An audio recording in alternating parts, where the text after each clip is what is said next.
നമസ്കാരം. എല്ലാ പ്രിയപ്പെട്ടവർക്കും ഇന്നത്തെ എപ്പിസോഡിലേക്ക് സ്വാഗതം. കൂടെയുടെ പോസ്റ്റർ കൂടിയാണ് ആളുകൾ എന്നെ കുറച്ചെങ്കിലും തിരിച്ചറിയുന്നത്. തിരിച്ചറിയുന്നത്. എന്നിട്ടും ഞാൻ എന്ന വ്യക്തി അറിയപ്പെടാതിരുന്നു, ചാൻസസ് കുറവായിരുന്നു. ഞാൻ ആക്ച്വലി സിനിമ എന്ന് പറയുന്ന ഒരു ലൈം ലൈറ്റാണ്. ഒരിക്കലും അതിൻ്റെ ഒഴുക്കിനൊപ്പം ഞാൻ പോയിട്ടില്ല. നമുക്ക് അറിയാവുന്ന ഒരു പണി ചെയ്യുന്നു എന്നല്ലാതെ, ഞാൻ പറഞ്ഞല്ലോ എങ്ങനെയാണ് വർക്ക് കിട്ടുക, അവരിലേക്ക് എത്തുക ഒന്നും എനിക്കറിയില്ല. ഇതുവരെ സംഭവിച്ചതെല്ലാം നിമിത്തങ്ങളാണ്. കാരണം ഫെമിനിസം എന്ന് പറയുന്നത് ഞാൻ വിശ്വസിക്കുന്നത് ഈക്വൽ ഓപ്പർച്യൂണിറ്റി എന്നുള്ളതാണ്. അപ്പോൾ പുരുഷന്മാരെ നിർത്തിക്കൊണ്ടിട്ട് സ്ത്രീകൾ വർക്ക് ചെയ്യണം അങ്ങനെയൊന്നും ആഗ്രഹിക്കുന്നില്ല. കാരണം എല്ലാവരും കൂടി കൂടുമ്പോഴാണല്ലോ ഇതൊരു ഒരു യൂണിറ്റ് വർക്കാണ്, ടീം വർക്ക്. അപ്പോൾ എല്ലാവരും വേണം നമുക്ക്.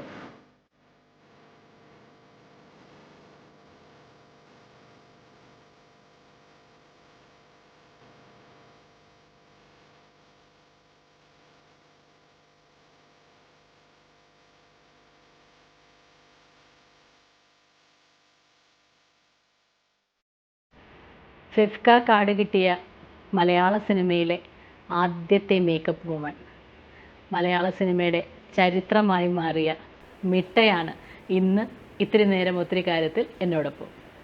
ഹായ് മിട്ട. അപ്പം അങ്ങനെ എടുത്തു പറയാൻ തക്ക ഒരു കാര്യം തന്നെയാണത്, ശരിയല്ലേ? ഇത്രയും വർഷങ്ങൾക്കിടയിൽ നേരത്തെ മിട്ട തന്നെ നമ്മളിവിടെ കാഷ്വലി സംസാരിക്കുമ്പോൾ എന്നോട് ഇങ്ങനെ പറഞ്ഞു, ഇത്രയും വർഷത്തെ മലയാള സിനിമയുടെ ഇതിൽ അവിടുത്തെ ഒരു കാർഡ് കയ്യിലാക്കാൻ പറ്റുക എന്ന് പറയുന്നത് ഒരു ചെറിയ കാര്യമല്ല. അപ്പോൾ എങ്ങനെയാണ് എന്താണ് അതിനെക്കുറിച്ച് പറയാനുള്ളത്? ജീവിതാഭിലാഷം പൂവണിഞ്ഞു എന്നൊക്കെ വേണമെങ്കിൽ പറയാം. എല്ലാവരും സിനിമ ചെയ്തു കഴിഞ്ഞിട്ടാണ്, അപ്പോൾ എന്തെങ്കിലും ഒരു കാര്യം ആഗ്രഹിച്ചിട്ട് സാധിക്കുമ്പോഴാണ് പറയാം. അപ്പോൾ എന്നെ സംബന്ധിച്ചിടത്തോളം 37 മൂവി ഞാൻ കഴിഞ്ഞ ശേഷമാണ് എനിക്ക് കാർഡ് കിട്ടുന്നത്. അപ്പോൾ കാർഡില്ലാതെ എങ്ങനെ? ഇല്ല, എനിക്ക് അതായത് സുപ്രീം കോടതിയിൽ നിന്ന് വിധി വന്ന ശേഷം ഇന്ത്യയിൽ തന്നെ അങ്ങനെ സ്ത്രീകൾ ഉണ്ടായിരുന്നില്ല. അപ്പോൾ ആ സമയത്ത് തന്നെ എനിക്ക് ബോളിവുഡിൻ്റെ കാർഡ് കിട്ടിയിരുന്നു. അപ്പോൾ ശരിക്കും പറഞ്ഞാൽ ഇന്ത്യയിൽ തന്നെ ആദ്യമായിട്ട് ഇത് കിട്ടുന്ന, അങ്ങനെ വേണമെങ്കിൽ പറയാം. പക്ഷേ അത് ഒരു 7 പേര് കൂടി പോയിട്ട് കംപ്ലൈൻറ്റ് ചെയ്ത ശേഷമാണ് അത് വരുന്നത്. അപ്പോൾ ആ 7 പേരുടെ കൂട്ടത്തിൽ ഞാനും അതായിരുന്നുള്ളതാണ്. 7 പേരിൽ ഒരാളാണ് എന്തായാലും. പക്ഷെ അപ്പോൾ കിട്ടിക്കഴിഞ്ഞപ്പം എന്താ പറയാ, ഒരു മിനിറ്റ്, അത് ഏത് വർഷമാണ്? 2013 നവംബർ 5. അതെ. അപ്പോൾ അതിന് മുന്നേ ഞാനൊരു മൂവി ചെയ്തിരുന്നു, അത് അറബിക്കാണ്. അപ്പോൾ അതിന് ശേഷമാണ് ഞാൻ ഇവിടെ ആപ്ലിക്കേഷൻ വെക്കുന്നത്. അപ്പോൾ സ്ത്രീ ആയതിൻ്റെ പേരിൽ എനിക്ക് റിജക്ഷൻ ആയിരുന്നു, കിട്ടിയില്ല. അപ്പോൾ ഞാൻ ആലോചിച്ചത് നമ്മളുടെ ഡെയിലി ബ്രെഡ് ആണല്ലോ, അപ്പോൾ എനിക്ക് എൻ്റെ പാഷനാണ്, എനിക്ക് ചെയ്യാതിരിക്കാൻ പറ്റില്ല. പക്ഷേ എന്തോ ഒരു നിമിത്തം പോലെ എല്ലാം ഒരുമിച്ച് വന്നു, എനിക്ക് കാർഡ് കിട്ടി, ഞാൻ വർക്ക് ചെയ്തു തുടങ്ങി. ഇവിടെ നിന്ന് കിട്ടിയില്ല, പക്ഷേ എൻ്റെ എല്ലാം തന്നെ ഞാൻ മുംബൈയിലേക്ക്, ഞാൻ അവിടെ ആയിരുന്നു കുറച്ചധികം നാൾ. കുറച്ച് നല്ല മൂവീസ് എനിക്ക് ചെയ്യാൻ സാധിച്ചു. അതിനുശേഷം 2017 കൂടെയ്ക്ക് വേണ്ടിയിട്ടാണ് ഞാൻ മലയാളത്തിലേക്ക് വരുന്നത്. മലയാളത്തിലേക്ക് വന്ന് കൂടെയുടെ പോസ്റ്ററിലൂടെയാണ് ആളുകൾ എന്നെ കുറച്ചെങ്കിലും തിരിച്ചറിയുന്നത്. എന്നിട്ടും ഞാൻ എന്ന വ്യക്തി അറിയപ്പെടാതിരുന്നു, ചാൻസസ് കുറവായിരുന്നു. ഒരു വർഷത്തിൽ 1-2 മൂവീസാണ് ആകെ ചെയ്തിട്ടുള്ളത്. പക്ഷെ ചെയ്തത് അത്രയും നല്ല മൂവീസായിരുന്നു. കൂടുതലും ഞാൻ പ്രോസ്തെറ്റിക് മേക്കപ്പാണ് ചെയ്യുന്നത്. അപ്പോൾ ഓങ്കോളജി സബ്ജക്ട്സും സ്പെഷ്യൽ എഫക്ട്സ് സബ്ജക്ട്സും ആണ് എനിക്ക് കൂടുതൽ കിട്ടിയത്. അപ്പോൾ അത് ഭയങ്കര സന്തോഷം. ചെയ്തതെല്ലാം തന്നെ അത് രജിസ്റ്റർ ആയിട്ടുണ്ട്. അങ്ങനെ ഇനി മലയാളം ചെയ്യണോ വേണ്ടേ എന്നിരിക്കുമ്പം കുറച്ച് നല്ല പടങ്ങൾ ഞാൻ ചെയ്തു. അങ്ങനെ കഴിഞ്ഞ വർഷം കുറച്ചധികം പടങ്ങൾ ചെയ്ത് ഞാൻ വീട്ടിലേക്ക് കയറിയ സമയത്താണ് എനിക്ക് ഇങ്ങനെ ഒരു ഓപ്പർച്യൂണിറ്റി വരുന്നത്. കാർഡ് കിട്ടി. പക്ഷെ അതിനുശേഷം ഒരു പടം പോലും ഞാൻ ചെയ്തിട്ടില്ല. കാർഡ് കിട്ടിയപ്പോഴാണോ പടം ഇല്ലാതായത്? സാധാരണ കാർഡ് ഇല്ലാത്തതുകൊണ്ട് എനിക്ക് വർക്ക് ചെയ്യാൻ പറ്റില്ല, കാർഡ് കിട്ടിയപ്പോൾ നിറയെ പടം. അപ്പോൾ അതെന്തുകൊണ്ടാണ്? കാർഡ് കിട്ടുമ്പോഴല്ലേ നമുക്ക് കുറച്ചുകൂടി പടങ്ങൾ കിട്ടാൻ ഈസി? അതെ, പക്ഷെ അതെനിക്കിപ്പോഴും അറിയില്ല. കാരണം എനിക്ക് ആക്ച്വലി ഇതുവരെയുള്ള എൻ്റെ ഒരു അനുഭവം വെച്ചിട്ട് ഞാൻ ഒരാളോടും പോയി എനിക്ക് വർക്ക് വേണമെന്ന് ഞാൻ പറഞ്ഞിട്ടില്ല. നമ്മളുടെ എന്താ പറയുക, ഫ്രണ്ട്ഷിപ്പ് ഗാങ്ങിൽ ആരെങ്കിലും ഡയറക്ടേഴ്സ് ആയിക്കോട്ടെ, പ്രൊഡ്യൂസേഴ്സ് ആയിക്കോട്ടെ, അപ്പോൾ അവരാണ് എനിക്ക് മറ്റിങ്ങനെ ഒരു പ്രൊജക്റ്റ് ഉണ്ട് എന്ന് പറഞ്ഞുകൊണ്ട് എനിക്ക് വിളിച്ച് തന്നിട്ടുള്ളത്. അപ്പോൾ എനിക്കിപ്പോഴും അറിയില്ല എങ്ങനെയാണ് വർക്ക് നമ്മുടെ കയ്യിലേക്ക് വരുന്നത് എന്നുള്ളത്. അപ്പോൾ കാർഡ് കിട്ടിയപ്പോൾ ഞാൻ ഓർത്തു, അന്ന് പഠിച്ചിറങ്ങിയപ്പോൾ ഞാൻ ഓർത്തു, ഞാൻ പഠിച്ചല്ലോ, അപ്പോൾ എനിക്കിനി കാർഡ് കിട്ടും, എനിക്ക് കുറേ പടങ്ങൾ കിട്ടും, ജീവിതാഭിലാഷം പൂവണിഞ്ഞു എന്നാണ്. പക്ഷെ അപ്പോൾ മനസ്സിലായി, ഇല്ല, ഞാൻ ചെന്നിരിക്കുന്ന തീയിലാണ്. എങ്ങനെയോ ചവിട്ടി പുറത്ത് വന്നു, ഇത്രയും മൂവീസ് ചെയ്തു, കാർഡ് കിട്ടി, ഒന്നുമില്ല. അപ്പോൾ ഇപ്പം ഞാൻ സലൂൺ സ്റ്റാർട്ട് ചെയ്തു. ഇപ്പോൾ സ്റ്റാർട്ട് ചെയ്തിട്ട് കുറച്ചായി, ഒരു 9 മാസത്തോളമായി. അപ്പോൾ എന്നോട് ചോദിക്കാറുണ്ട് എല്ലാവരും, ഇതിനകത്തേക്ക് വന്നതുകൊണ്ടാണോ മൂവീസ് ചെയ്യാത്തതെന്ന്. അല്ല, തീർച്ചയായിട്ടും വരാത്തത് കൊണ്ടിട്ടാണ്. പിന്നെ ഇതിനകത്ത് കുറച്ച് കൂടുതൽ ശ്രദ്ധ കൊടുക്കണം എന്ന് വിചാരിച്ചുകൊണ്ട് ഞാൻ പിന്നെ അത് മറന്നുപോയെന്നല്ല, എൻ്റെ ശ്വാസം സിനിമ തന്നെയാണ്. നല്ല പ്രൊജക്റ്റ് ഉണ്ടെങ്കിൽ തീർച്ചയായിട്ടും നമ്മൾ ചെയ്യും. ഇവിടെ കൂടുതൽ ശ്രദ്ധ കൊടുത്തു, അത്രേ ഉള്ളൂ. അതിൻ്റെ ഇടയിൽ വേറെ ഇതൊന്നുമില്ല, സീക്രട്ട് ഒന്നും ഇല്ല. കാരണം ഡെയിലി ബ്രെഡ് എന്ന് പറയുന്നത് എന്നുവെച്ചാൽ നമ്മുടെ കോവിഡിൻ്റെ സമയത്തൊക്കെ മൂവീസ് ഒന്നും നമുക്ക് ഉണ്ടായില്ലല്ലോ. അങ്ങനെയാണ് എനിക്ക് ഒരു ഇതും കൂടി ഉണ്ട്, ഹെയർ കട്ടും ഒക്കെ എനിക്ക് ചെയ്യാൻ അറിയാം. അപ്പോൾ എൻ്റെ പണി തന്നെ എനിക്ക് ചെയ്തുകൊണ്ടിരിക്കുക. അങ്ങനെയാണ് ഇങ്ങനെ ഒരു കൺസെപ്റ്റ് വരുന്നത്, എന്തെങ്കിലും ചെയ്യണം എന്നുള്ള രീതിയിൽ. അല്ലാതെ മൂവി ഒരിക്കലും അവസാനിപ്പിച്ചിട്ടല്ല ഞാൻ ഇതിനകത്തേക്ക് വരുന്നത്. ഇവിടെ വരുന്ന എല്ലാ കസ്റ്റമേഴ്സും തന്നെ മൂവി ബേസ്ഡ് ആൾക്കാർ തന്നെയാണ്. എനിക്ക് അവരെ മാത്രമല്ലേ പരിചയമുള്ളൂ. ഓരോ സെലിബ്രിറ്റീസ് വരുമ്പോഴൊക്കെ ഞാൻ വളരെ ഹാപ്പിയാണ്. കാരണം സെറ്റിൽ പോയി അവരെ കണ്ടില്ലെങ്കിലും ശരി, അവരെല്ലാം നമ്മുടെ അടുത്തേക്കും വരുന്നുണ്ടല്ലോ. പക്ഷെ എപ്പോഴും ആ കട്ട്, ആക്ഷൻ എന്നൊക്കെ പറഞ്ഞ വാക്കുകൾ തന്നെയാണ് നമുക്ക് ശ്വാസം. കേട്ടില്ലെങ്കിൽ നമുക്ക് ശ്വാസം മുട്ടും. ഇപ്പോൾ ഇങ്ങനെ പറഞ്ഞുകൊണ്ട് ചോദിക്കുകയാണ്, നമ്മളിതൊരു കോൺട്രവേഴ്സ്യൽ ഇതൊന്നുമല്ല. നമ്മൾക്കൊരു സംഘടന ഉണ്ടായിരിക്കുക, അതിൻ്റെ കാർഡ് ഹോൾഡർ ആയിരിക്കുക. പക്ഷേ അവിടെ നമുക്ക് തീർച്ചയായിട്ടും നമ്മുടെ റൈറ്റ്സ് ടു വർക്ക് എന്ന് പറയുന്ന ഒരു സാധനമുണ്ട്. അതിലേക്ക് നമുക്ക് കൂടുതൽ ഓപ്പർച്യൂണിറ്റീസ് വരാതിരിക്കുക. അപ്പം നമ്മൾ കേട്ടിട്ടുണ്ട്, നമ്മൾ ഇതിൻ്റെ ഭാഗമായിട്ട് നിൽക്കുന്നത് കൊണ്ട് തന്നെ ആളുകൾ പറയുന്നത് കേട്ടിട്ടുണ്ട്.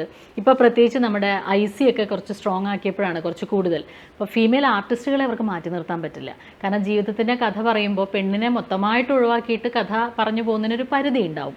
പക്ഷേ വേണമെങ്കിൽ ടെക്നിക്കൽ സൈഡിൽ നിന്ന് ഈസിലി മാറ്റി നിർത്താം. അപ്പം നമ്മൾ കേട്ടിട്ട് തന്നെ ഉണ്ട് ഇങ്ങനെ പറയുന്നത്, ഇവളുമാരെയൊക്കെ വിളിച്ചാലല്ലേ ഇത്തരം പുലിവാലൊക്കെ ഉള്ളൂ എന്നുള്ളൊരു സംഭവം. അത്തരം ഒരു കാര്യം ഇതിൽ വരുന്നുണ്ട് എന്ന് തോന്നിയിട്ടുണ്ടോ? അതൊരു കാരണമായിരിക്കാം എന്ന് തോന്നിയിട്ടുണ്ടോ? എനിക്കറിയില്ല റാണി. കാരണം ഞാൻ ആക്ച്വലി സിനിമ എന്ന് പറയുന്ന ഒരു ലൈം ലൈറ്റാണ്. ഒരിക്കലും അതിൻ്റെ ഒഴുക്കിനൊത്ത് ഞാൻ പോയിട്ടില്ല.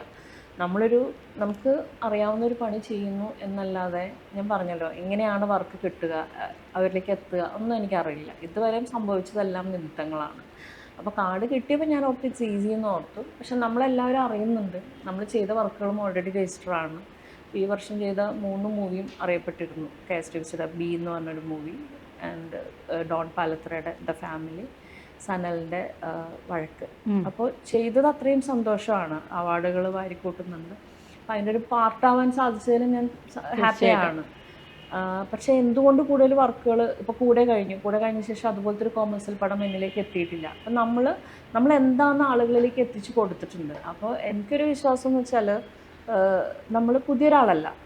അപ്പോൾ നമ്മുടെ ഒരു പ്രൊഫൈൽ അവിടെ കൊടുക്കേണ്ട ആവശ്യമില്ല. അപ്പോൾ വർക്ക് കണ്ടിട്ടെങ്കിലും നമുക്ക് അങ്ങനെ ഒരു ഓപ്പർച്യൂണിറ്റീസ് വരണമല്ലോ. അപ്പോൾ ഞാനൊരിക്കലും വർക്ക് ചെയ്യില്ല എന്ന് ഞാൻ ആരോടും പറഞ്ഞിട്ടില്ല. ഇപ്പോൾ എനിക്ക് തോന്നുന്നു, അല്ല എനിക്കറിയില്ല എൻ്റെ തോന്നലാണോ, ഇപ്പോൾ സ്ത്രീകൾക്ക് വേണ്ടി ശക്തമായി സംസാരിക്കുന്ന ഒരു സംഘടനയാണ് WCC എന്ന് പറയുന്നത്. സിനിമയിൽ അതും ഒരു വിപ്ലവകരമായിട്ടുള്ളൊരു ചുവട് തന്നെയായിരുന്നു. അപ്പം അതിൻ്റെ ഭാഗമായി നിൽക്കുന്നവരെ ഇങ്ങനെ വർക്കിലേക്ക് കൊണ്ടുവന്നാൽ അത് ബുദ്ധിമുട്ടാവുമെന്ന രീതിയിൽ ആളുകൾ ചിന്തിക്കുന്നതായിട്ട് തോന്നിയിട്ടുണ്ടോ എപ്പോഴെങ്കിലും? ആ സംഘടനയുടെ ഭാഗം ഞാൻ ആയതുകൊണ്ട്, കാരണം അവരെല്ലാം എൻ്റെ സിസ്റ്റേഴ്സാണ്. കാരണം ഞാൻ ഒറ്റപ്പെട്ട ഒരു സ്ത്രീയാണല്ലോ. അപ്പോൾ വർക്കിൻ്റെ കാര്യത്തിൽ അപ്പം നമ്മൾ സെറ്റുകളിൽ നിന്ന് സെറ്റുകളിലേക്ക് ഓടുന്നു, രാത്രി പകലിൽ നമുക്കറിയാമല്ലോ, ഒരു ഓഫീസ് ടൈം അല്ല. സോ എനിക്ക് അവിടെ എന്തെങ്കിലും ഒരു പ്രശ്നം ഉണ്ടായാൽ എൻ്റെ കൂടെ നിൽക്കാൻ ആരെങ്കിലും വേണം എന്നുള്ള ഒരു തോട്ട് എനിക്കുണ്ടായിരുന്നു. അപ്പോൾ സജിതേച്ചിയായിട്ടാണ് സജിതേച്ചി എൻ്റെ ഒരു മെൻറ്ററാണ് ആക്ച്വലി. സജിതേച്ചി ഇല്ലെങ്കിൽ ആക്ച്വലി മിറ്റ എന്ന് പറഞ്ഞൊരു വ്യക്തി മലയാള സിനിമയിലില്ല. അപ്പോൾ ചേച്ചിയുടെ ഒരു കരുത്ത് എനിക്കത് നന്നായിട്ട് ഗുണം ചെയ്തിട്ടുണ്ട്. അപ്പോൾ WCC എന്ന് പറയുന്നത് എന്നെ സംബന്ധിച്ചിടത്തോളം എൻ്റെ സിസ്റ്റർഹുഡാണ്. കാരണം അവരുണ്ടെങ്കിൽ എനിക്കൊരു സപ്പോർട്ടാണ് എന്നുള്ള രീതിയിലാണ്. അത് ഇതുവരെ അങ്ങനെ തന്നെയാണ് നിലനിന്നിട്ടുള്ളത്. അതല്ലാതെ അതൊരു വിപ്ലവാത്മകമായ ഒരു രീതിയിലേക്ക് പോകണം എന്ന് ഞാൻ ആഗ്രഹിച്ചിട്ടില്ല. കാരണം ഫെമിനിസം എന്ന് പറയുന്നത് ഞാൻ വിശ്വസിക്കുന്നത് ഈക്വൽ ഓപ്പർച്യൂണിറ്റി എന്നുള്ളതാണ്. അപ്പോൾ പുരുഷന്മാരെ നിർത്തിക്കൊണ്ടിട്ട് സ്ത്രീകൾ വർക്ക് ചെയ്യണമെന്നോ അങ്ങനെയൊന്നും ആഗ്രഹിക്കുന്നില്ല. കാരണം എല്ലാവരും കൂടി കൂടുമ്പോഴാണല്ലോ ഇതൊരു യൂണിറ്റ് വർക്കാണ്, ഇറ്റ്സ് എ ടീം വർക്ക്. അപ്പോൾ എല്ലാവരും വേണം നമുക്ക്. അപ്പോൾ ഞാൻ ചില പടങ്ങൾ ചെയ്യുമ്പോൾ നിങ്ങൾ സ്ത്രീകൾ മാത്രം ചെയ്യുന്ന പടങ്ങളെ ചെയ്യുന്നുള്ളൂ. കാരണം ഞാൻ 3-4 പടങ്ങൾ അങ്ങനെ സ്ത്രീ അങ്ങനെ ചെയ്തിട്ടുണ്ട്. പക്ഷേ അങ്ങനെ നമ്മൾ അതിൽ വർക്ക് ചെയ്യുമ്പോൾ നമ്മൾ കൂടുതൽ ഹാപ്പിയാണ്. കാരണം നമ്മൾ ചിന്തിക്കുന്നൊരു കാര്യം എന്ന് വെച്ച് കഴിഞ്ഞാൽ, ഇപ്പോൾ നമുക്ക് വളരെ റെയറായിട്ട് കാണാൻ പറ്റുന്ന കാര്യമാണ് ക്യാമറ എടുത്തുകൊണ്ട് ഒരു സ്ത്രീ ഓടുന്നു. ലൈറ്റ്സിലൊന്നും അധികം പേരെ കണ്ടിട്ടില്ല. അപ്പോൾ ലൈറ്റ്സ് എടുത്തുകൊണ്ട് ഒരാൾ ഓടുന്നു, ലൈക്ക് ആർട്ടിൽ കുറച്ച് പേര് ഓടുന്നു. അപ്പോൾ ഞാൻ ആലോചിക്കുമ്പോൾ സ്ത്രീകൾക്ക് അപ്രാപ്യമായ ഒരു കാര്യവുമില്ല അല്ലേ. അവർക്ക് പൈലറ്റ് ആവാം, അവർക്ക് മിനിസ്റ്റർ ആവാം അല്ലേ, ഇന്ത്യ ഭരിക്കാം അല്ലേ. ലോകം മുഴുവൻ അവർക്ക് കയ്യിലെടുക്കാൻ പറ്റും. പക്ഷെ എന്തുകൊണ്ട് സ്ത്രീകൾ ഇതിൽ നിന്ന് മാറ്റുന്നു? ആ ഒരു തോട്ട് ആക്ച്വലി എനിക്ക് ശരിക്കും എനർജി തന്നിട്ടുണ്ട്. അതല്ലെങ്കിൽ ഞാൻ പണ്ടേ ഇതിൽ നിന്ന് ബൈ പറഞ്ഞ് പോകേണ്ട ഒരാളാണ്. അപ്പോൾ ഓരോ വർക്കും എന്നെ സംബന്ധിച്ചിടത്തോളം അതൊരു ഇൻസ്പിറേഷനാണ്. എനിക്ക് ഓരോ വർക്കും എന്ന് പറയുന്നത് ഞാൻ പഠിക്കുന്ന ഒരു ലെസണായിട്ടാണ് എനിക്ക് തോന്നിയിരിക്കുന്നത്. അപ്പം എനിക്ക് ആരും ലൈക്ക് അയ്യോ എനിക്ക് അവിടെ നിന്നൊരു അവരെങ്ങനെ പറഞ്ഞല്ലോ എന്ന് പറഞ്ഞിട്ട് എൻ്റെ ഒരു എനർജി ലെവൽ ഞാൻ ഒരിക്കലും താഴ്ത്താൻ ശ്രമിച്ചിട്ടില്ല. ഞാൻ അതിനെ പോസിറ്റീവായിട്ട് കാണുന്നുള്ളൂ. ഞാനാണല്ലോ അവിടെ മാറേണ്ടത്, മറ്റുള്ളവരെ മാറ്റാൻ എനിക്ക് പറ്റില്ല അല്ലേ? അപ്പോൾ ഞാൻ സ്വയം മാറിയാൽ മതി. പിന്നെ അത് അവർ സ്ലോലി അത് മനസ്സിലാക്കട്ടെ. കാരണം ഒരു സമൂഹത്തിനെ മുഴുവൻ നന്നാക്കി എടുക്കുക എന്ന് പറയുന്നത് അതെൻ്റെ ഭാഗമല്ല, പോസിബിൾ അല്ല. അപ്പം ഞാൻ ആലോചിക്കുന്നത് ഞാൻ കടന്നു വന്ന വഴി എന്ന് പറഞ്ഞു കഴിഞ്ഞാൽ ഡിഫറെൻ്റ് ആണ്. ഒരുപാട് ബുദ്ധിമുട്ടിയിട്ടുണ്ട്. നമ്മളൊരു ഡെയിലി ബ്രെഡിന് വേണ്ടിയിട്ടാണല്ലോ. അപ്പോൾ ഓൺ ദാറ്റ് മൂമെൻറ്റ് നമ്മൾ ചിന്തിക്കും ഇനി പുറകോട്ട് പോയാൽ അത്രയും കടന്ന വഴി പിന്നെ എനിക്ക് പിന്നെ തിരിച്ച് നടക്കാൻ പറ്റില്ല. സോ ടൈമും മുന്നിലേക്കാണ് പോകുന്നത്. അപ്പം ഞാൻ ആലോചിക്കുന്നത് നൃത്തം എന്ന് പറയുന്നത് എന്നും നമ്മൾ പുറകോട്ട് പോകുമ്പോൾ നമുക്ക് ഒരു കൈതരാൻ എന്നും ഒരാളവിടെ ഉണ്ടാവും. അപ്പോൾ അതിൽ ഞാൻ വിശ്വസിക്കുന്നുണ്ട്. അപ്പോൾ ഓരോ ദിവസവും ഞാൻ സ്ട്രഗിൾ ചെയ്യുമ്പോഴും ഇപ്പോൾ ഈ സലൂണിലേക്ക് ഞാൻ കയറിയപ്പോൾ പോലും ഞാൻ ആലോചിക്കുന്നത് എനിക്ക് കൈ പിടിച്ച് തന്നെ ഉയർത്താൻ ആളുകളുണ്ട് എന്നുള്ളതാണ്. പക്ഷേ ഇതിനകത്തൊക്കെ കയറി ഒരു 1 month ആയപ്പം എൻ്റെ ആ ചിന്ത മാറി. കാരണം ഇത് നമ്മളുടെ വിശ്വാസമാണ്. നമ്മൾ ഒരാൾ കൂടെ ഉണ്ടാവും എന്ന് പറഞ്ഞിട്ട് പോയി കഴിഞ്ഞാൽ നമ്മൾ കൂടുതൽ സങ്കടപ്പെടുകയുള്ളൂ, നമുക്ക് കരയാനേ സമയം ഉണ്ടാവുള്ളൂ. അപ്പോൾ നമ്മളങ്ങനെ ചിന്തിക്കണ്ട. കാരണം എനിക്ക് പറയാനുള്ളത് യൂണിവേഴ്സിനോടാണ്, അല്ലെങ്കിൽ നമ്മൾ സൃഷ്ടിച്ച ഒരാളോടാണ്. എന്തുകൊണ്ടെന്നുള്ള ചിന്ത വരും. സോ ഐ ക്യാൻ എന്നുള്ളൊരു തോട്ട് വരും, അല്ലെങ്കിൽ ഡു ഓർ ഡൈ എന്ന് പറയാം. അതാണ് ഓഫീസ് റൂമിൽ എഴുതി വെച്ചിട്ടുണ്ട് അല്ലേ? അതെ. കാരണം അത് കാണുമ്പോൾ എനിക്ക് എപ്പോഴും ഒരു ഇൻസ്പിറേഷനാണ്. എന്നെ കൊണ്ട് പറ്റണം, സാധിക്കണം. വേറെ ഒരാളെ എനിക്ക് വേണം എന്നല്ല, കിട്ടുന്നില്ല. പിന്നെ ഞാൻ അതിനെക്കുറിച്ച് ഓർത്ത് സങ്കടപ്പെട്ടിട്ട് കാര്യമില്ലല്ലോ. അത് പേഴ്സണൽ ലൈഫിലായാലും ശരി, ഇവൻ നമ്മുടെ പ്രൊഫഷണൽ ലൈഫിലായാലും ശരി, ഇപ്പോൾ ഞാനിപ്പോൾ തുടങ്ങിയിരിക്കുന്ന ബിസിനസ്സിലായാലും ശരി, പറ്റുന്നത്രയും മുന്നോട്ട് പോട്ടെ. എങ്ങനെ ഇപ്പം ആദ്യം ഹിന്ദി മൂവീസ് ഒക്കെ ചെയ്തിട്ടുണ്ടെന്ന് പറഞ്ഞു. എന്തുകൊണ്ടാണ്, എങ്ങനെയാണ് ആ ഒരു ഇൻട്രസ്റ്റ് വരുന്നത് ഈ സിനിമ എന്നുള്ളത്? ഇപ്പം ബ്യൂട്ടീഷ്യൻസ് ആയിട്ടും അങ്ങനെയൊക്കെ ഒരുപാട് ആർട്ടിസ്റ്റുകളുണ്ട്. പക്ഷെ ഇത്രയും ബുദ്ധിമുട്ടാണെന്ന് അറിഞ്ഞുകൊണ്ട് ഇതിൽ തന്നെ നിൽക്കണം എന്നുള്ളത് വരുന്നത് അത്രയും പാഷനാണ്. എങ്ങനെയാണ് ആ ഒരു ഇതിലേക്ക് വരുന്നത്? ആക്ച്വലി ഞാനൊരു 5 വയസ്സ് മുതൽ, അതായത് എൻ്റെ ഫാമിലിയിൽ ആരും കലാപരമായിട്ട് ഇല്ല. പക്ഷേ എനിക്ക് ഡാൻസ് ഇഷ്ടമായിരുന്നു, നാടകങ്ങൾ ഇഷ്ടമായിരുന്നു. അപ്പോൾ എവിടെ സ്റ്റേജ് കണ്ടാലും എനിക്ക് ഡാൻസ് ചെയ്യണം, എനിക്ക് നാടകം. അപ്പോൾ അങ്ങനെ ചെറിയ ചെറിയൊരു ഗ്രൂപ്പൊക്കെ ഉണ്ട്. അവിടെ പോയി നമ്മൾ അമ്പലത്തിൽ ഉത്സവമാണ് അല്ലെങ്കിൽ പള്ളിപ്പെരുന്നാളാന്ന് കൂടെ നേരത്തെ കണക്കൂട്ടി വയ്ക്കും. എന്നിട്ട് നമ്മൾ എന്തെങ്കിലുമൊക്കെ ആയിട്ടൊക്കെ ചെയ്യും, സ്കിറ്റൊക്കെ ചെയ്യും. അപ്പോൾ എല്ലാവരും എൻ്റെ ഗ്രോത്ത് അനുസരിച്ചിട്ട് എല്ലാവരും ചിന്തിച്ചത് ഇവള് അഭിനയിക്കാനൊക്കെ ആയിരിക്കും പോവുക. പക്ഷെ എൻ്റെ മനസ്സിൽ എന്താണെന്നറിയോ, ഞാൻ അവിടെ ഓരോന്ന് ചെയ്യുമ്പോഴും ആ മേക്കപ്പ് ചെയ്യുന്നത് അല്ലെങ്കിൽ ആ ഹെയർ ചെയ്യുന്നത്, അവരിട്ടിരിക്കുന്ന കോസ്റ്റ്യൂം, ഞാൻ ക്യാരക്ടറാണ് ഞാൻ ശ്രദ്ധിക്കുന്നത്. പക്ഷെ നമുക്ക് അവിടെ ഗൈഡൻസ് തരാൻ ആരുമില്ല. ലൈക്ക് ഞാൻ പറഞ്ഞല്ലോ, മെൻ്ററായിട്ട് അവിടെ ആരുമില്ല. അപ്പം ഞാൻ എന്താ ചെയ്യേണ്ടതെന്ന് എനിക്കറിയില്ല. ഏത് ഉത്സവപ്പറമ്പിലും ഒരാളുണ്ടെങ്കിൽ അത് ഞാനായിരിക്കും നാടകം കാണാനായിട്ട്. അവസാന നിമിഷം വരെ ഞാൻ കണ്ടിരുന്നു. സിനിമകളാണെങ്കിൽ ഒരുപാട് കാണാനുള്ള സാഹചര്യമൊന്നും എനിക്ക് കുട്ടിക്കാലത്തില്ല. അപ്പോൾ ഞാൻ പഠിക്കുന്നതെന്ന് വെച്ച് കഴിഞ്ഞാൽ മറ്റുള്ളവർ പറയുന്നത് കേട്ടിട്ടാണ് ഓരോരുത്തരുടെ ക്യാരക്ടറിൻ്റെ തലയിലേക്ക് രജിസ്റ്റർ ആവുന്നത്. അപ്പോൾ എൻ്റെ മനസ്സിൽ സിനിമയാണ്, പക്ഷെ അതിലെ ക്യാരക്ടേഴ്സാണ് എൻ്റെ മനസ്സിൽ. ആ ക്യാരക്ടർ എന്ന് പറയുമ്പോൾ അവിടെ കോസ്റ്റ്യൂം വരുന്നുണ്ട്, ആർട്ട് വരുന്നുണ്ട്, മേക്കപ്പ് വരുന്നുണ്ട്. എങ്ങനെയാണ് ഈ ഒരു ആർട്ടിസ്റ്റ് ക്യാരക്ടറിലേക്ക് പോകുന്നതെന്ന് ഞാൻ ശ്രദ്ധിക്കാൻ തുടങ്ങി. അത് ചിലപ്പോൾ ഒരു മറുകായിരിക്കും, അല്ലെങ്കിൽ നിറത്തിൽ ഒരിക്കലും ഞാൻ ആ കളറിൽ ഞാൻ ശ്രദ്ധിക്കാറില്ല. കാരണം എന്നെ സംബന്ധിച്ചിടത്തോളം ബ്രൗൺ ഈസ് ബ്യൂട്ടിഫുൾ എന്ന് പറയാനാണ് എനിക്കിഷ്ടം. കാരണം നമ്മുടെ ഏഷ്യൻ സ്കിൻ തന്നെ ബ്രൗൺ ഈസ് ബ്യൂട്ടിഫുൾ. അപ്പം ഞാൻ വരുന്നത് അവരുടെ ഹെയറിൽ വരുന്ന മാറ്റം, അതാണ് ഞാൻ കൂടുതൽ ശ്രദ്ധിക്കുക. അവരുടെ കോസ്റ്റ്യൂമിൽ വരുന്നത് കാലഘട്ടങ്ങളിലേക്ക് പിന്നോട്ട് സഞ്ചരിക്കുമ്പോൾ ഹിസ്റ്റോറിക്കൽ പാറ്റേണിലേക്ക് ആളുകൾ പോകുന്നു. അതൊക്കെ ഭയങ്കര എക്സൈറ്റ്മെൻറ്റിലാണ് ഞാൻ നോക്കുന്നത്. പിന്നെ ഞാൻ പഠിക്കുന്ന സമയത്ത് നമുക്ക് ഗൂഗിളോ അങ്ങനെയൊന്നും സെലക്ട് ചെയ്ത് പോകാനില്ല. അത് 10th ഒക്കെ കഴിഞ്ഞു. അപ്പോഴൊക്കെ നാടകത്തിൽ ഞാൻ വളരെ സജീവമാണ്. അപ്പോഴും എൻ്റെ മനസ്സിൽ അഭിനയം എന്നുള്ള സ്റ്റേജ് ഇഷ്ടമാണ്, പക്ഷെ സിനിമയിൽ ഒരിക്കലും അഭിനയിക്കണമെന്നൊന്നും ഞാൻ ഒരിക്കലും മനസ്സിൽ വിചാരിച്ചിട്ടില്ല. പക്ഷേ സ്ലോലി എനിക്ക് കോളേജിലൊക്കെ പോകുമ്പോൾ എനിക്ക് ഭയങ്കര ബുദ്ധിമുട്ടാണ്. കണക്കെന്നൊക്കെ പറഞ്ഞു കഴിഞ്ഞാൽ, മാത്തമാറ്റിക്സ് എന്നൊക്കെ പറഞ്ഞാൽ എനിക്ക് ഭയങ്കര ബുദ്ധിമുട്ടാണ്. പക്ഷേ ഞാനപ്പോൾ സ്ലോലി എന്നെ റിയലൈസ് ചെയ്യാൻ തുടങ്ങി. ഞാൻ ഒരുപാട് വായിക്കാൻ ആഗ്രഹിക്കുന്നു, സിനിമകൾ കാണാൻ ആഗ്രഹിക്കുന്നു. അപ്പോൾ എൻ്റെ മേഖല അത് തന്നെയാണെന്ന് ഞാൻ സ്വയം ചിന്തിക്കാനോ, പക്ഷെ അതിലേക്ക് എങ്ങനെ കടക്കുമെന്ന് എനിക്കറിയില്ല. അതിനുശേഷം വിവാഹം കഴിഞ്ഞു, കുട്ടികളുണ്ടായി. അതിനുശേഷമാണ് ഞാൻ ഡിഗ്രി കംപ്ലീറ്റ് ചെയ്യുന്നത്. ഇതിനകത്തേക്ക് കൂടുതൽ കോസ്മെറ്റോളജി ചെയ്യുന്നു, ഹെയർ ചെയ്യുന്നു. അപ്പോഴും എനിക്ക് മേക്കപ്പിലേക്ക് കടക്കാൻ പറ്റിയിട്ടില്ല.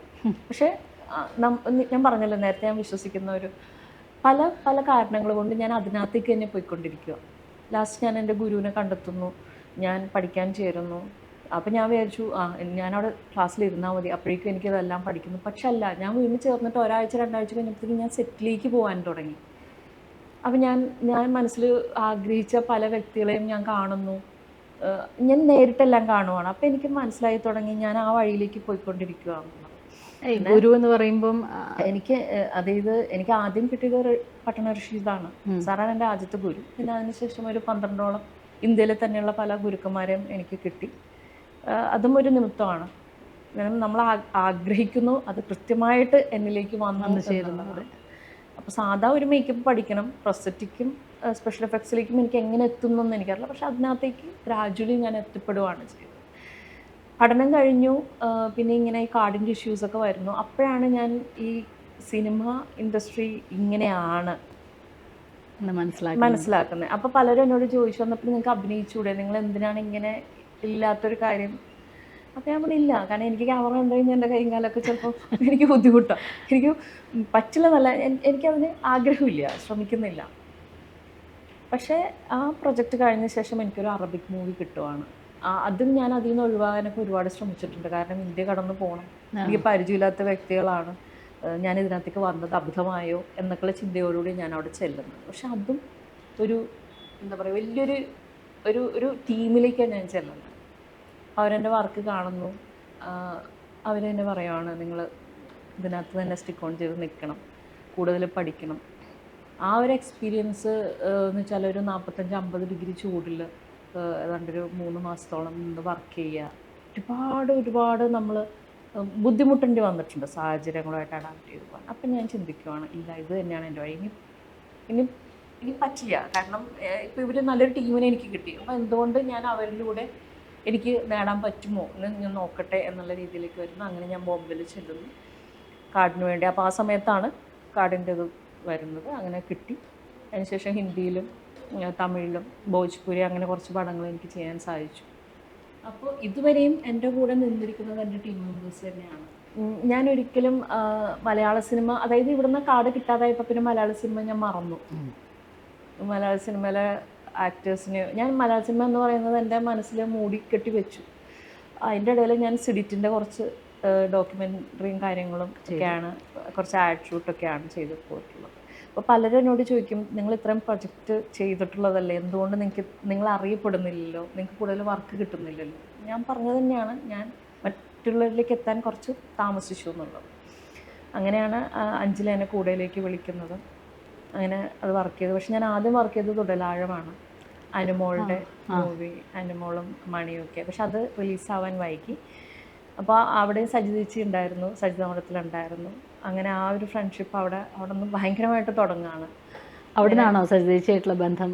അതെ, തുടങ്ങുന്നത്. തീർച്ചയായിട്ടും. അത് ഞാൻ പറഞ്ഞത് ഒരു വല്ലാത്തൊരു നിയോഗമാണ്. അങ്ങനെ അതിനുശേഷം പിന്നെ അഞ്ജലി മേനോൻ വിളിക്കുന്നു, കൂടെയിലേക്ക് ഒരു ഓഫർ കിട്ടുന്നു. അപ്പോൾ പിന്നെ ഞാൻ വിചാരിക്കുവാണ്, ഇനി തിരിച്ച് മുംബൈക്ക് പോകണ്ട, എനിക്കിവിടെ തന്നെ നിൽക്കാം എന്നുള്ള രീതിയിൽ. അങ്ങനെ മുംബൈയിൽ നിന്ന് തന്നെയാണ് എൻ്റെ അസിസ്റ്റൻസിനെയൊക്കെ ഞാൻ വിളിച്ച് ആ ഒരു വർക്ക് കംപ്ലീറ്റ് ചെയ്യുന്നത്. പക്ഷെ അന്നും ഞാൻ ഒരുപാട് സ്ട്രഗിൾ ചെയ്തു അസിസ്റ്റൻസിൻ്റെ കാര്യത്തിൽ. കാരണം അവിടെ നിന്ന് നമ്മൾ ഹയർ ചെയ്യാമെന്ന് പറയുമ്പം അവരുടെ ബാറ്റൊക്കെ ഡിഫറെൻ്റ് ആണ്. It's very expensive. Mumbai and Chennai, Keralam വെച്ചിട്ട് നോക്കുമ്പം. അപ്പോൾ പലപ്പോഴും പല മൂവിയും കഴിഞ്ഞ് ഞാൻ വീട്ടിൽ ചെല്ലുമ്പോൾ എൻ്റെ കയ്യിലൊന്നും ഉണ്ടാവില്ല. എനിക്ക് കിട്ടുന്ന റെമോഡറേഷനും കൂടി ഞാൻ കൊടുക്കേണ്ട അവസ്ഥ അവർക്ക് കൊടുക്കും. കാരണം ഞാൻ നോക്കുന്നത് എൻ്റെ വർക്ക് മനോഹരമായിട്ടിരിക്കുക, നാളെ ആരും വിമർശിക്കാൻ ഇടവരരുത്. കാരണം ഞാൻ എന്താണെന്ന് എനിക്ക് കാണിച്ചു കൊടുക്കാനുള്ളൊരു വേദിയാണ് എൻ്റെ വർക്ക്. അങ്ങനെയാണ് ഇതുവരെ മിക്ക വർക്കും ഞാൻ ചെയ്തിട്ടുള്ളത്. ഒരിക്കലും എനിക്ക് പ്രൊഡക്ഷനായിട്ട് എനിക്ക് ഇത്ര വേണം എന്ന് മുൻപ് ഞാനത് പറയില്ല. ഇപ്പോൾ പക്ഷെ ഞാൻ പറയാറുണ്ട്. കാരണം പലരും പറയും ഫ്രീ ഓഫ് കോസ്റ്റ് ചെയ്തു തരുമോ, നിങ്ങൾക്കത് ഇതാവും. പക്ഷെ നമ്മളുടെ കാരണം എനിക്ക് വേറെ ഒന്നുമില്ല, എനിക്ക് ഈ ഒരു പണിയല്ലേ അറിയുള്ളൂ. അങ്ങനെ ഒരു 3-4 വർഷങ്ങൾക്ക് മുന്നേ പോലും ഒന്നുമില്ലാത്തൊരവസ്ഥയിൽ ഞാൻ നിന്നിട്ടുണ്ട്. കാരണം കുട്ടികളെ നോക്കണം, വീട് നോക്കണം, മുഴുവനും ഭാരം എൻ്റെ തലയിലാണ്. അപ്പോൾ നമുക്ക് സിനിമയിൽ വർക്ക് കിട്ടുന്നില്ല, വേറെ ഒന്നും നമുക്ക് ചെയ്യാനുള്ള ഓപ്ഷനില്ല. അപ്പോൾ ആ സമയത്തൊക്കെ ഒരുപാട് സ്ട്രഗിൾ ചെയ്തിട്ടുണ്ട്. ഒരു 5 രൂപ പോലും തികച്ചില്ലാത്ത ദിവസങ്ങൾ ഏതാണ്ട് ഉണ്ടായിട്ടുണ്ട്. അതും ഒരു ദിവസമല്ല, 2 മാസത്തോളം. അതൊക്കെ സർവൈവ് ചെയ്ത് ഇവിടെ എത്താൻ പറ്റിയെന്ന് പറയുമ്പം അത് നിയോഗമായിട്ട് തന്നെയാണ്.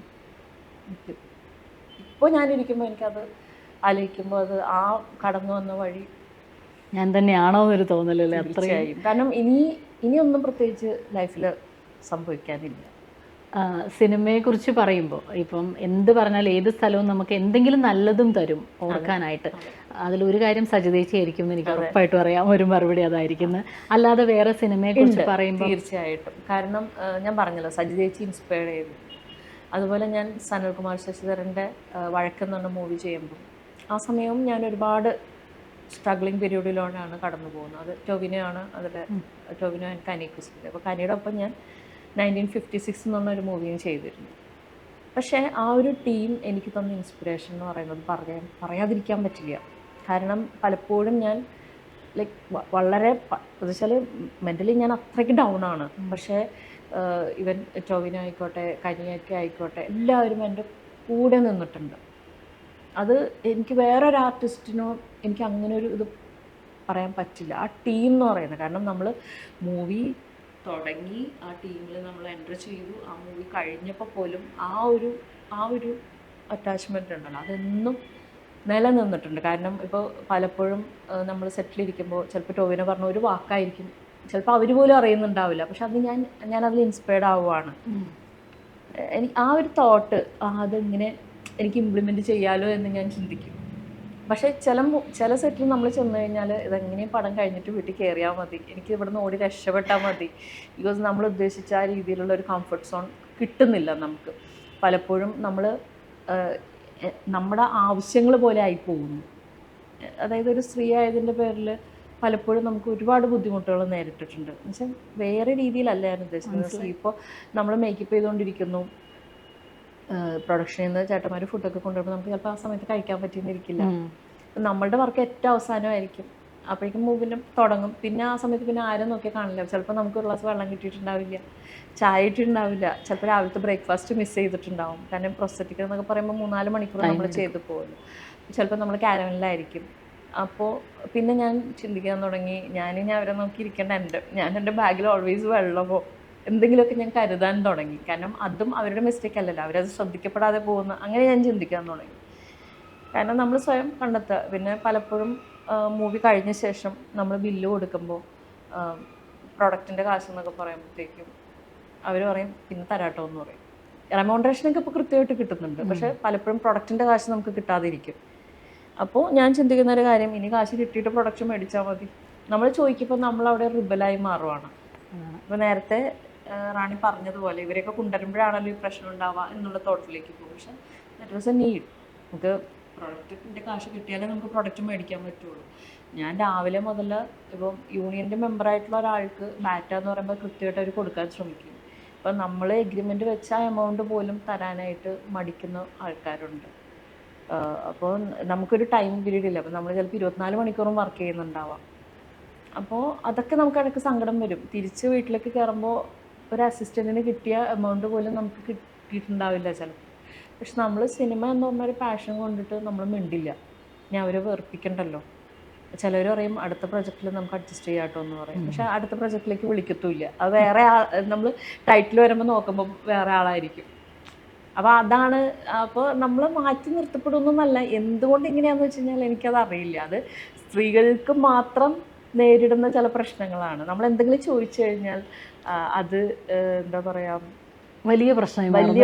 നമ്മൾ അവരെടുക്കുന്ന അതെ അവർ ഒരു പക്ഷേ ഒരു മെയിൽ മേക്കപ്പ് മാൻ ഇത്രയും കാര്യങ്ങൾ നേരിടേണ്ടി വരും തോന്നുന്നില്ല. അവരെ നന്നായി തന്നെ കെയർ ചെയ്യും. കാരണം അവരും കൂടിയാണ് നേരത്തെ പറഞ്ഞ പോലെ ഈ കഥാപാത്രത്തിൻ്റെ കംപ്ലീഷൻ എന്ന് പറയുന്നത് അത് നന്നായിട്ട് ആ കഥാപാത്രമാക്കി മാറ്റിയെടുക്കുക എന്നുള്ളതാണ് ഒരു നടനെ അല്ലെങ്കിൽ നടിയെ.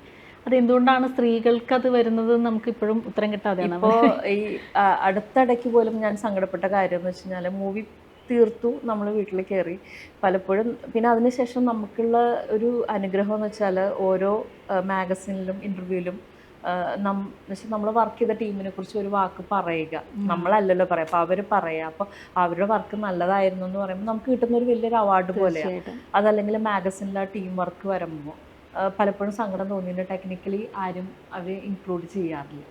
അപ്പോൾ ഞാൻ അങ്ങനെ 1-2 പ്രാവശ്യം ചോദ്യം ചെയ്തിട്ടുണ്ട്. നമ്മളെ ടീമിൽ ഉണ്ടായിരുന്നതല്ലേ, ജസ്റ്റ് ഒന്ന് മെൻഷൻ ചെയ്യായിരുന്നു മേക്കപ്പും കോസ്റ്റ്യൂമും ആർട്ടും. അയ്യോ അത് കൊടുത്തിരുന്നതാണ്, അവരത് ഇടാതിരുന്നതെന്ന് പറയും. അപ്പോൾ വൺസ് ഇറ്റ്സ് ഹാപ്പൻ, പിന്നെ വരുന്ന 10-12 ഇൻ്റർവ്യൂവിലും അത് തന്നെ സംഭവിക്കുമ്പോൾ നമുക്ക് വിഷമം തോന്നും. അത് മനഃപൂർവ്വം അവോയ്ഡ് ചെയ്തതാണ് എന്നുള്ളത്. അപ്പോൾ അങ്ങനെ നമ്മൾ ആലോചിക്കും, നമ്മൾ 24 മണിക്കൂറും ആ പ്രൊജക്റ്റ് തീർക്കാൻ വേണ്ടി നമ്മൾ ഇത്രയൊക്കെ സ്ട്രെയിൻ എടുത്തിട്ടും നമുക്ക് അവസാനം കിട്ടിയത് ഇങ്ങനെ ഒരു ഇതാണല്ലോ എന്ന് ചിന്തിക്കും. ഇപ്പോൾ ഈ കഴിഞ്ഞ ഇടയ്ക്ക് ഒരു പടം ഇറങ്ങിക്കഴിഞ്ഞപ്പം എനിക്ക് സന്തോഷം അതുപോലെ തന്നെ സങ്കടം വന്ന കാര്യം വെച്ചാൽ, ഞാൻ പോലും അറിയാത്ത 2 മനുഷ്യരാണ് ആ പടത്തിൻ്റെ മേക്കപ്പിനെ കുറിച്ച് ഇട്ടിരിക്കുന്ന റിവ്യൂ. എൻ്റെ ലൈഫിൽ എനിക്ക് കിട്ടാമെന്ന് വെച്ചാൽ ഏറ്റവും വലിയ റിവ്യൂ ആയിരുന്നു അത്. എന്നിട്ട് അവർ പറയുകയും ചെയ്യുന്നുണ്ട്, ഇത്രയും ചെറിയ ബഡ്ജറ്റിൽ മിറ്റത് എങ്ങനെ തീർത്തു എന്ന് ഞങ്ങൾ അത്ഭുതപ്പെട്ടു പോയി. അങ്ങനെയും ആളുകളുണ്ട്. അപ്പം അത് എൻ്റെ ഉള്ളിലിരിക്കുന്നൊരു വിഷമമാണ് അല്ലേ. നമ്മൾ 30 വീട്ടിൽ നിന്ന് മാറി നിൽക്കുന്ന 30 ദിവസം നമ്മൾ മാറി നിൽക്കുമ്പോൾ അറ്റ്ലീസ്റ്റ് ഒരുപാടല്ല, നമുക്ക് കിട്ടുന്ന മിനിമം വേജസ് പോലും അല്ലെങ്കിൽ ആ പ്രൊഡക്റ്റിൻ്റെ എമൗണ്ട് തരാതിരിക്കുക, നമ്മളെന്നല്ല ആ ടെക്നിക്കൽ സൈഡിനെ മൊത്തം മാറ്റി നിർത്തുക എന്ന് പറയുന്നത് അത്ര പെയിൻഫുൾ ആണെന്നുള്ളത്. അത് തീർച്ചയായും പെയിൻഫുൾ തന്നെയാണ്. നമ്മൾ ഒരുപാട് വിഷമങ്ങൾ പറഞ്ഞു തോന്നണം. അപ്പോൾ ഒരു നല്ല കാര്യം ചോദിക്കട്ടെ, അഞ്ജലി മേനൻ എന്ന് പറയുന്നത് കൊതിയുള്ളൊരു ബ്രാൻഡാണ്. ആർക്കും കൂടെ വർക്ക് ചെയ്യാൻ, അത് ആക്ട് ചെയ്യുന്നവർക്കായിക്കോട്ടെ ടെക്നിക്കൽ സൈഡ് ആയിക്കോട്ടെ, അവരുടെ കൂടെയൊക്കെ വർക്ക് ചെയ്യാൻ പറ്റുക. ആ ഒരു സ്പേസ് അഞ്ജലി വിശ്വസിച്ച് മിറ്റയെ ഏൽപ്പിക്കുകയാണ്. അങ്ങനെ നമ്മൾ ആ വർക്ക് ചെയ്യുന്നു. അപ്പോൾ അതിനെക്കുറിച്ചൊന്ന് പറയും. ഒരു കമേഴ്ഷ്യൽ ഡിഫറെൻ്റ് എക്സ്പീരിയൻസ് ആയിരുന്നു. കാരണം ബാംഗ്ലൂർ ഡേയ്സ് കഴിഞ്ഞപ്പോൾ ഞാനിങ്ങനെ ഓരോ പടങ്ങളും ഭയങ്കരമായിട്ട് ശ്രദ്ധിക്കും. ഒരു പടം ഞാൻ 5 തവണയൊക്കെ ഇപ്പോൾ കാണും. അപ്പോൾ ബാംഗ്ലൂർ ഡേയ്സ് കണ്ടു. ഞാൻ അവസാനിക്കുന്നത് 12 മണി 12:30 രാത്രി. അപ്പോൾ എനിക്ക് നമ്പറില്ല. അങ്ങനെ ഞാൻ ഫേസ്ബുക്കിലും ഇൻസ്റ്റയിലൊക്കെ പോയി നോക്കി, മെസ്സഞ്ചറിലൊരു മെസ്സേജ് വിടണേണ്, എനിക്കൊന്ന് കാണണം, എനിക്കൊന്ന് സംസാരിക്കണം എന്ന് പറഞ്ഞിട്ട്. വേറെ ഒന്നുമില്ല, എനിക്കൊന്ന് കാണണം, എനിക്കൊന്ന് സംസാരിക്കണം. അതൊരു ജൂലൈ 4-നാണ് ഞാനൊരു മെസ്സേജ് കൊടുക്കും, ബാംഗ്ലൂർ ഡേയ്സ് കഴിഞ്ഞ ശേഷം. അതിനുശേഷം 2017 എന്നെ അഞ്ജലി വിളിക്കുന്നുണ്ടല്ലോ ഒരു കൂടെയുടെ പ്രൊജക്റ്റിന് വേണ്ടിയിട്ട്. അതിന് മുന്നേ അങ്ങനെ അതിന് മുന്നേ ഒന്നും സംഭവിച്ചിട്ടില്ല. അപ്പം ഞാനതിങ്ങനെ കാണിച്ചു കൊടുത്തു. ഇത് 4 വർഷം മുന്നേ ഞാൻ ഇട്ട മെസ്സേജാണ്. അത്ര കൊതിയോടുകൂടിയാണ് ഞാൻ ആ മെസ്സേജ് ഇട്ടുന്നത്, എനിക്കൊന്ന് കാണണം, സംസാരിക്കണം. അപ്പോൾ അതിൻ്റെ ഒരു ഭാഗമാകാൻ സാധിച്ചത് ഭയങ്കര അത്ഭുതമാണ്. ആ രീതിയിൽ നമുക്ക് അവർ പ്രൊമോഷൻ തന്നിട്ടില്ല. ഞാൻ പറഞ്ഞല്ലോ, മിറ്റ എന്ന് പറയുന്ന ഒരു മേക്കപ്പ് ആർട്ടിസ്റ്റിനെ ആളുകൾ കുറച്ചെങ്കിലും അറിഞ്ഞു തുടങ്ങിയത് കൂടെയിലൂടെയാണ്. ഞാൻ പലപ്പോഴും ചിന്തിച്ചിട്ടുണ്ട്, എൻ്റെ പേരിൻ്റെ കൂടെ കൂടെയെന്ന് ചേർത്താലോ. കാരണം അങ്ങനെ വെച്ചാൽ ഞാൻ എവിടെ ചെന്നാലും ഇത്രയും പടങ്ങൾ ചെയ്തു, പക്ഷേ ഇപ്പോഴും എന്നെ രജിസ്റ്റർ ചെയ്യുന്ന ആളുകൾ കൂടുതൽ വർക്ക് ചെയ്തിരുന്ന ഒരാളാണ് എന്നുള്ള നിലയിലാണ്. അപ്പോൾ ആ മൂവിക്ക് ശേഷം ഒരുപാട് ഇൻ്റർവ്യൂസ് കിട്ടി. ഒരുപാട് പേര് ചോദിച്ചിട്ടുണ്ട് നസ്രയുടെ മേക്കപ്പ്, ഋതുരാജിൻ്റെ മേക്കപ്പ്, അങ്ങനെ ലൈക്ക് പാർവതി തിരുവോത്തിൻ്റെ മേക്കപ്പ്, അങ്ങനെ അതിൽ കുറേയധികം ആർട്ടിസ്റ്റ് ഉണ്ടായിരുന്നു. അപ്പോൾ ഞാനിങ്ങനെ അതിൽ മേക്കപ്പ് ചെയ്തെന്ന് പറഞ്ഞാൽ ചിലർ ചോദിക്കും, രാജുവിൻ്റെ ആണോ പൃഥ്വിരാജിൻ്റെ ആണോ ചെയ്തത് അല്ലെങ്കിൽ നസ്രിയയുടെ ആണോ ചെയ്തതെന്ന് ചോദിക്കും. അപ്പം ഞാൻ പറയും എല്ലാം നമ്മൾ തന്നെയായിരുന്നു എന്ന് പറയുമ്പോൾ അവർക്ക് ഭയങ്കര അത്ഭുതമാണ്. അവർക്ക് ആ ഒരു സ്ത്രീ എന്നുള്ള നിലയിൽ ഇങ്ങനൊരു കൺസെപ്റ്റ് അവരുടെ മനസ്സിലില്ലല്ലോ. എപ്പോഴും മേക്കപ്പ് എന്ന് പറയുമ്പോൾ എപ്പോഴും ഒരു ഇതൊക്കെ പിടിച്ചുകൊണ്ട് സാധാരണ പുരുഷന്മാരാണല്ലോ നടന്നിട്ടുള്ളത്. അപ്പോൾ അതൊരു ഡിഫറെൻ്റ് എക്സ്പീരിയൻസ് ആയിരുന്നു. 2ാമത്തെ മൂവിക്കും എന്നെ വിളിച്ചിരുന്നു, പക്ഷെ എനിക്കത് ചെയ്യാൻ പറ്റിയില്ല. കാരണം ഇത് സ്റ്റാർട്ട് ചെയ്ത ആ ഡേയ്സിൽ തന്നെയാണ് വിളിച്ചത്. അപ്പോൾ ഇത് തുടങ്ങി പെട്ടെന്ന് മാറിയിക്കാൻ ഒരു 1 വീക്ക് 2 ആഴ്ചയെങ്കിലും എനിക്ക് വേണമായിരുന്നു. അപ്പോൾ അതുകൊണ്ട് വണ്ടർ വുമൺ എനിക്ക് ചെയ്യാൻ സാധിച്ചില്ല. അതിന് ഭയങ്കര സങ്കടം വന്നു, ആ ടീമിലേക്ക് പോകാൻ പറ്റാത്തതിൽ. പക്ഷേ വലിയൊരു, അതായത് കൂടെ ആണ് എനിക്ക് ലൈക്ക് കുറേയധികം നല്ല കാര്യങ്ങൾ ഞാൻ അറിയപ്പെട്ടു. എനിക്കത് വളരെ അഭിമാനത്തോടുകൂടി പറയാൻ സാധിച്ചു എന്നൊക്കെയുള്ളതാണ്. അപ്പോൾ രാത്രിയൊക്കെ പോസ്റ്റേഴ്സ് തപ്പി നടന്നിട്ടുണ്ട് പേര് കാണാൻ. ഹോർഡിങ്സ് വരുമ്പോൾ എവിടെയൊക്കെ ഹോർഡിങ്സിൽ എൻ്റെ പേരുണ്ട് എന്ന് പറഞ്ഞിട്ട് നോക്കി പോയിട്ടുണ്ട്. അത് കാണുമ്പോൾ ഭയങ്കര സന്തോഷം. കാരണം കുഞ്ഞിലെ ഓരോ പോസ്റ്റേഴ്സ് നമ്മൾ മതിൽമേലെ പൊട്ടിക്കില്ലേ, അതിൽ ചെന്നിട്ട് ഇങ്ങനെ നോക്കും മേക്കപ്പ് ആരാണ്, കോസ്റ്റ്യൂം ആരാണെന്നൊക്കെ നോക്കും. അപ്പോൾ സാധാരണ അഭിനയിക്കാൻ ആക്ടേഴ്സ് എന്താ ചെയ്യുക, അവരുടെ ഇത് വരണം എന്നല്ലേ. പക്ഷെ ഞാനൊരിക്കലും അങ്ങനെയല്ല ആഗ്രഹിച്ചത്. എൻ്റെ പേര് അവിടെ മേക്കപ്പ് ആർട്ടിസ്റ്റ് എന്നുള്ള രീതിയിൽ വരണമെന്ന് ആഗ്രഹിച്ചിട്ടുണ്ട്. അപ്പോൾ കേരളത്തിൻ്റെ എല്ലാ മതിലുകളിലും ഹോർഡിങ്സിലും അത് വന്നപ്പോൾ ഐ എം സോ ഹാപ്പി. പിന്നെ ഈവൻ ഫിലിം ചേംബറിൻ്റെ ഉദ്ഘാടനം ആ സമയത്തും ആദ്യം വെച്ച പോസ്റ്റർ കൂടെയുടെയാണ്. അതെ, അതെന്നെ സംബന്ധിച്ചിടത്തോളം ഒരു എന്താണ് പറയുക, അത് ഞാൻ അത് വെച്ച് അന്ന് രാത്രി തന്നെ ഞാനത് കാണാൻ വേണ്ടി പോയി. 1 മണി അത് കണ്ടു, ആ പോസ്റ്റർ കണ്ടിട്ട് വീട്ടിൽ വന്നു. എന്നുവെച്ചാൽ നമ്മുടെ ചില ആഗ്രഹങ്ങളുണ്ടല്ലോ, അത് സാധിക്കുന്നു എന്നുള്ളതാണ് നമ്മൾ അറിയാതെ തന്നെ. കൂടെ ചെയ്തപ്പോൾ ഞാൻ ഒരിക്കലും പ്രതീക്ഷിച്ചിട്ടില്ല. ലൈക്ക് ഹോർഡിങ്സ് വരും, പക്ഷേ പേര് അല്ല, ഫിലിം ചേംബറിന്റെ മേളിലും അങ്ങനെ ഒരു ഹോർഡിങ് വരും എന്നുള്ളത്. അതാണ് എന്നെ സംബന്ധിച്ചിടത്തോളം ഭയങ്കര ഇങ്ങനത്തെ ചില കാര്യങ്ങളാണല്ലോ നമ്മളെ മുന്നോട്ട് കൊണ്ടുപോകുന്നത് അല്ലേ. ഇപ്പൊ റീസെന്റ് ആയിട്ട് ഇപ്പൊ കുറച്ച് നല്ല മൂവീസ് ചെയ്തല്ലോ. അപ്പോൾ ഇപ്പൊ എന്ത് തോന്നുന്നു, സിനിമയ്ക്ക് പൊതുവേ ഇങ്ങനത്തെ കാര്യങ്ങളോടുള്ള അപ്രോച്ചിൽ മാറ്റം ഉണ്ടെന്ന് തോന്നുന്നു? തീർച്ചയായും മാറി. ഇപ്പോൾ IC വന്നു, ആളുകൾ കുറേയും കൂടിയൊക്കെ ലൈക്ക് സ്ത്രീകൾക്ക് കുറേയും കൂടി സുരക്ഷിതമായിട്ട് ജോലി ചെയ്യാമെന്നുള്ള തോട്ടായി. കാരണം സിനിമ ഇൻഡസ്ട്രിയിലും അല്ല, എല്ലാ ജോലി സ്ഥലങ്ങളിലും പ്രശ്നങ്ങളുണ്ട്. പക്ഷേ സിനിമ എന്ന് പറയുന്നത് മാത്രം എന്താ പറയുക, നമ്മൾ അനങ്ങിയാൽ മതി, അവിടെ ആളുകൾ പബ്ലിക് ഭയങ്കര ഒരു ഇതാണ്. കാരണം എന്ത് ചെയ്യുന്നു എന്ന് നോക്കാൻ ഒരുപാട് ആൾക്കാരുണ്ട്. എന്നാൽ ബാക്കിയുള്ള ഏത് ഇൻഡസ്ട്രിയിലും അങ്ങനെ ഒരു പ്രശ്നമില്ല. അപ്പോൾ ഈ സിനിമയിൽ IC വന്നത് തന്നെ വലിയൊരു, അത് ആളുകളിലേക്ക് സംസാരം എത്തി, വലിയൊരു കാര്യമായി. പിന്നെ ആളുകൾക്കൊരു എന്താ പറയുക, അതായത് ഒരു അടുക്കും ചിട്ടയും വരാൻ പോകുന്നു എന്നുള്ള ഒരു ചിന്ത എല്ലാ ടെക്നീഷ്യൻസിനും വന്നു. അതായത് മുൻപെന്ന് വെച്ച് കഴിഞ്ഞാൽ സിനിമയിലാണോ വർക്ക് ചെയ്യുന്നത് എന്നുള്ളൊരു തോട്ടായിരുന്നു. കാരണം അത് എന്തോ ഒരു വല്ലാത്തൊരു മേഖല പോലെയാണ് ആളുകൾ ചിന്തിച്ചത്. ഇപ്പൊ അതൊരു ഡീസന്റ് ജോബ് എന്ന്, ഡീസന്റ് എന്നല്ല, എല്ലാവരും ഇപ്പോൾ പ്രൊഫഷണൽ ജോബ് എന്ന് പറയുമ്പോൾ എല്ലാവരും എന്താ പറയുക, എഞ്ചിനീയർ ആണോ, ഡോക്ടർ ആണോ, അല്ലെങ്കിൽ ആർക്കിടെക്ടർ ആണോ. പക്ഷെ ഇപ്പോൾ എല്ലാവരും തന്നെ അതെല്ലാം പഠിച്ച ശേഷം അവർ ആക്ടിങ്ങിലേക്ക് വരുന്നു, ഡയറക്ഷനിലേക്ക് വരുന്നു. സോ ബേസിക് അവർ പഠിക്കുന്നു. പക്ഷെ അതിനുശേഷം എല്ലാവരുടെയും ഡ്രീം അത് തന്നെയാണ്. അപ്പം നമ്മൾ ഓൾറെഡി ആ ഒരു ഇതിലാണ് എന്ന് പറയുമ്പോൾ നമ്മൾ വളരെയധികം അഭിമാനം തോന്നുന്നുണ്ട്. ചെയ്ത് കഴിഞ്ഞതോ ഇനി ചെയ്യാൻ പോകുന്നതോ ലൈക്ക് ചെയ്തുകൊണ്ടിരിക്കുന്നതോ അതല്ല ഇത്. പക്ഷെ നമ്മൾ ആ ഒരു ഇതിലാണെന്ന് പറയുമ്പോൾ ആളുകൾ അതിൽ ഭയങ്കര എക്സൈറ്റ്മെൻറ്റാണ്. നിങ്ങൾ നെക്സ്റ്റ് ചെയ്യുന്ന പടം ഏതാണ്, അതിന് മുന്നേയുള്ള പടം എന്തായിരുന്നു, ഇപ്പം നേരത്തെ ചോദിച്ച പോലെ അഞ്ജലി മേനോൻ്റെ ഒപ്പമുള്ള എക്സ്പീരിയൻസ് എന്തായിരുന്നു, നസ്രിയ അത്രയും നിറമുണ്ടോ, അനുസയും ഭയങ്കര ക്യൂട്ടല്ലേ, അവരൊക്കെ എങ്ങനെയാണ്, കുറേ ജോളിയല്ലേ, അയ്യോ അവർ ഭയങ്കര. അപ്പം ഞാൻ പറയും നമ്മളോട് എല്ലാവരും ഭയങ്കര ഇതാണ്. കാരണം നമ്മൾ ആ ഒരു ഇൻഡസ്ട്രിയിലുള്ളതാണല്ലോ. അപ്പം നമുക്ക് ആരെക്കുറിച്ചും ഒന്നും പറയാനില്ല. എല്ലാവരും ഒരു ടീമായിട്ട് പോകുന്നു. അതിൻ്റെ ഇടയിൽ എല്ലാ ഇൻഡസ്ട്രിയിലും എല്ലാ ഇതിലും ഉള്ള പോലെ ചെറിയ ചെറിയ പ്രശ്നങ്ങൾ എല്ലായിടത്തും ഉണ്ടാകുന്നു. നമ്മളത് സോർട്ട് ഔട്ട് ചെയ്ത് നമ്മൾ പോകുന്നു. അപ്പം എന്തായാലും ഇനി കൂടുതൽ നല്ല ഓഫേഴ്സൊക്കെ ആയിട്ട് ഇങ്ങനത്തെ പ്രോബ്ലംസൊക്കെ സോർട്ട് ഔട്ട് ചെയ്ത്, നല്ല ഫൈറ്ററാണല്ലോ മിറ്റ. അപ്പം അങ്ങനെ തന്നെ കൂടുതൽ സ്പേസിൽ ഈ കാർഡ് കിട്ടിയതിൻ്റെ ഗുണം ശരിക്കും സിനിമയിൽ കണ്ടുകൊണ്ട് മുന്നോട്ട് പോകാൻ പറ്റട്ടെ. പിന്നെ മറ്റു ലാംഗ്വേജസ് നേരത്തെയും വർക്ക് ചെയ്തിട്ടുള്ള ഒരാളാണ്. അപ്പോൾ അതൊരു പുതിയ സ്പേസ് അല്ല. അപ്പോൾ വീണ്ടും കൂടുതൽ സ്പേസുകളിൽ അവിടെയൊക്കെ വർക്ക് ചെയ്യാൻ സാധിക്കട്ടെ എന്ന് ഞാൻ ആത്മാർത്ഥമായിട്ട് പ്രാർത്ഥിക്കുന്നു. ആൻഡ് താങ്ക് യു, ഇത്രയും നേരം ഞങ്ങളോട് ഈ ഒരു സ്പേസിൽ ഇരുന്നിട്ട് ഇത്രയും കാര്യങ്ങൾ പറഞ്ഞതിന് ഒരുപാട് നന്ദി. ഞാനും നന്ദി പറയാണ് ടീം മെമ്പേഴ്സിനോടും പ്ലസ് റാണിയോടും. നമ്മൾ ഒരുപാട് കണ്ടിട്ടുണ്ട്, സംസാരിച്ചിട്ടുണ്ട്. പക്ഷേ റാണിയുടെ ഒരു എന്താ പറയുക, ഇതുപോലെ ഒരു ഇൻ്റർവ്യൂവിൽ എനിക്ക് പാർട്ടാവാൻ സാധിച്ചാൽ I'm so happy. And ശരത്തിനോടും കൺമണിയോടൊക്കെ എൻ്റെ അന്വേഷണം. തീർച്ചയായിട്ടും. ശരി, താങ്ക് യു. അപ്പോൾ നമുക്ക് വീണ്ടും കാണാം കേട്ടോ, അടുത്ത ആഴ്ച.